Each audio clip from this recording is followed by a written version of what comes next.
This is a video presentation about the principles, consequences, and alternatives to fast fashion. It is intended to get you to think about the real story behind the clothing you own and buy. I, Danae Shipp, created this presentation for my Biology in the Age of Technology class as part of the Global Field Master's Program through Miami University. Has this ever happened to you? You go to your closet to find an outfit to wear, but oh no, you suddenly hate all of your clothes. Things are either too tight or too short, don't fit right, falling apart, or made of terrible fabric. So you have a bright idea. You'll do what you've always done. You'll go to the mall, you'll find your favorite boutique, Endlessly 22, and then find a trendy dress on sale for only $14.90. And who cares if you only wear that dress a couple of times or it falls apart, because it was a bargain. But what if I told you that $14.90 wasn't the true cost of that dress? The price tag on every article of clothing doesn't tell the full story. There are damage costs for the people and the places that make every article of clothing. There is also a huge price tag for our earth. The fast fashion industry is causing extreme environmental consequences. It might be helpful at this point to define fast fashion so you understand the concepts behind this business model. Essentially, fast fashion is the movement of items from catwalks or runways to stores as soon as possible to keep up with the latest trends. Essentially, the principles of fast fashion are: number one, fashion is disposable or intended to be used a few times and then thrown away. Number two, fashion is bought in bulk. Consumers can follow trends by buying many pieces at cheap prices. Number three, fashion is inexpensive. When you go to fast fashion stores, everything is on sale. Number four, fashion has fast turnaround. The turnaround from when a piece is dreamt to being put in stores is less than a couple of weeks. New pieces are being put into stores almost every week so that customers keep coming back and buying more. And number five, fashion is made of lower quality materials so that you have to buy more. Pieces are purposely designed to last fewer than 10 washes. This is obviously not a model based in sustainability. Just one based on more items bought means more money for the business owners. However, there is another model called slow fashion. Slow fashion means buying articles of clothing that are timeless. The concept is to buy less pieces of clothing that will look good over many years instead of following fashion trends. Also, because people in slow fashion are interested in quality over quantity, they are willing to spend more money for high-quality fashion that will last a long time. Studies have shown that customers who invest in slow fashion are found to be more satisfied with their purchases since the clothing lasts longer and fits better and doesn't come with the guilt of throwing away clothing and buying items on impulse. This infographic shows how fashion has really changed throughout the last 50 years. In 1960, an average American household spent over 10% of its income on clothing and shoes, which is roughly about $4,000 today.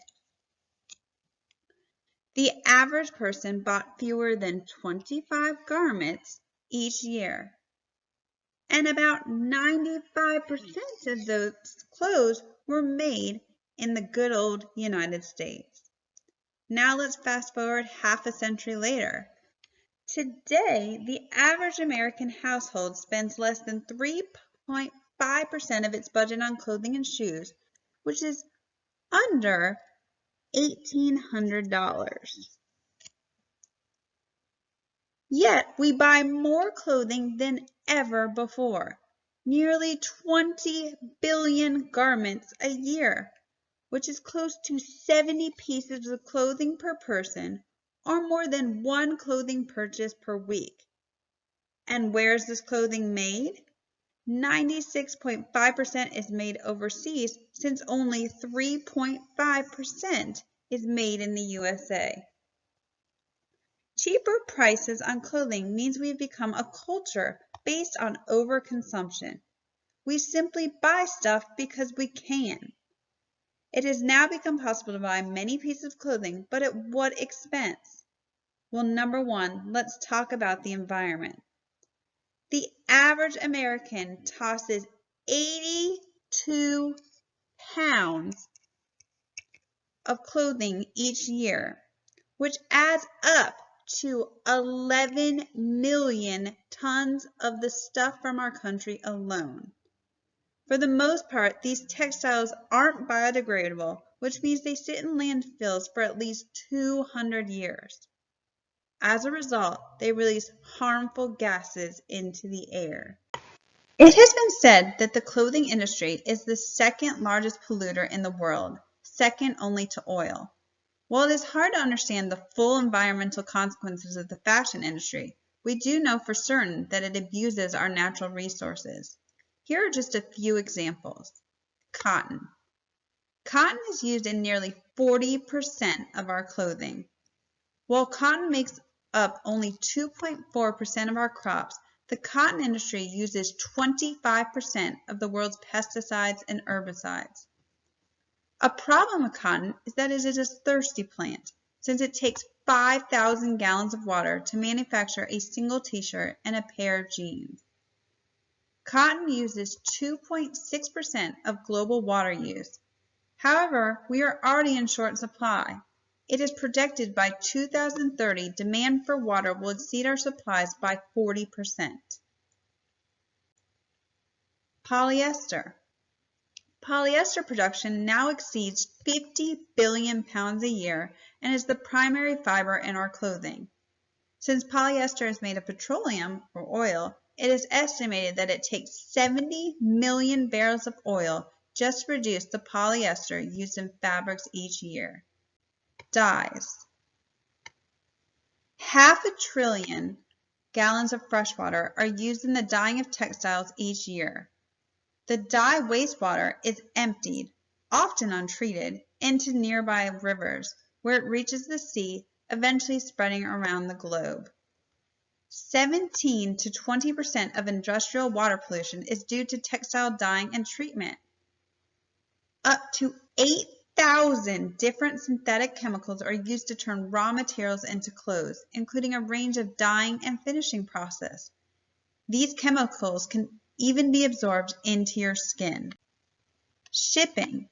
Since most of our clothing is being made overseas, materials and clothing must be shipped, which means pollutants being released into the air. For example, 90% of garments are transported by container ship each year. A single ship can produce as much cancer and asthma-causing pollutants as 50 million cars in just 1 year. Carbon footprint. The carbon footprint of one t-shirt is estimated to be 6 kilograms or 13 pounds. This means a t-shirt's carbon footprint is approximately 20 times its own weight. Researchers found that manufacturing one pair of jeans requires 400 megajoules of energy and expels 71 pounds of carbon dioxide. The amount of carbon dioxide emitted to produce one pair of jeans is equivalent to driving 78 miles. Fast fashion also has costs to the people that make our clothing. Did you know that 1 in 6 people work in the global fashion industry? However, 85% of these workers are women who earn less than $3 a day. These are the faces behind that $14.90 dress that you bought. Because the objective is to make cheap clothing, fast fashion businesses actually do not own the factories that make their own clothing. Instead, they contract with overseas factories who provide cheap labor.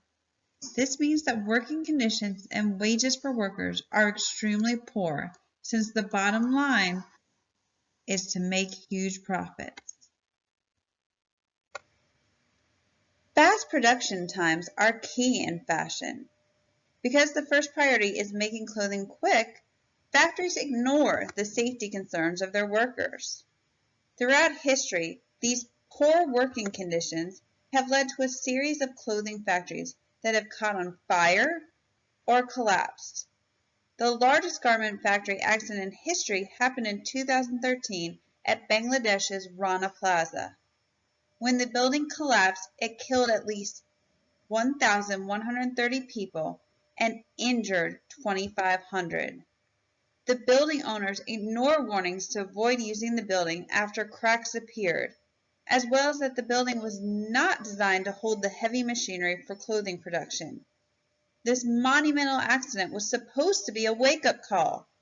However, many of the factories today are still considered death traps. So how can we make a difference in this $3 trillion a year industry? First, come to terms that we've all got too much stuff and start shopping with sustainability in mind. This simply means please just buy less.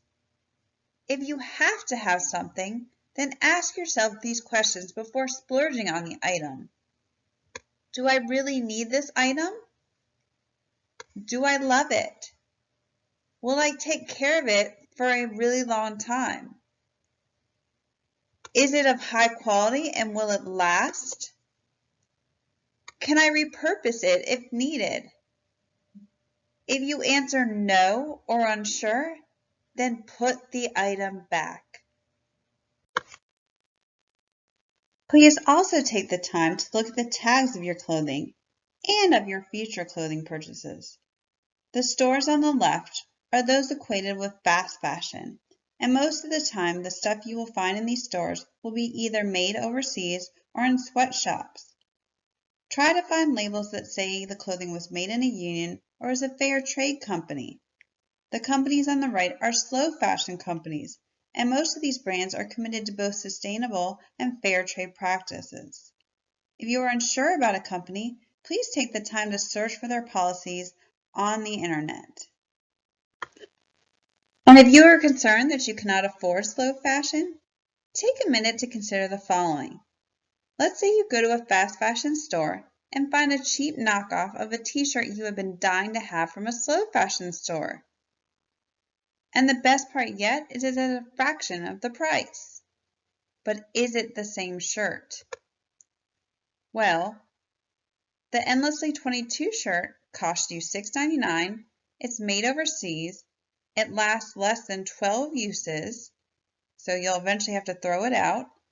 The company doesn't ensure fair working conditions for workers who made the shirt, and the way it is made and disposed of is bad for the environment. So on the flip side, the slow fashion brand, Weighty, the shirt costs you $36, it's made in the USA, it lasts over 100 uses, so in the long run it's really cheaper than the Endlessly 22 shirt at only 36 cents per use. So you would have to buy 9 Endlessly 22 shirts to equal the 100 uses you get out of the Weighty shirt. It uses organic cotton, so it feels softer and is better for the environment, and it pays workers fair amount for labor. So it's not really a hard decision.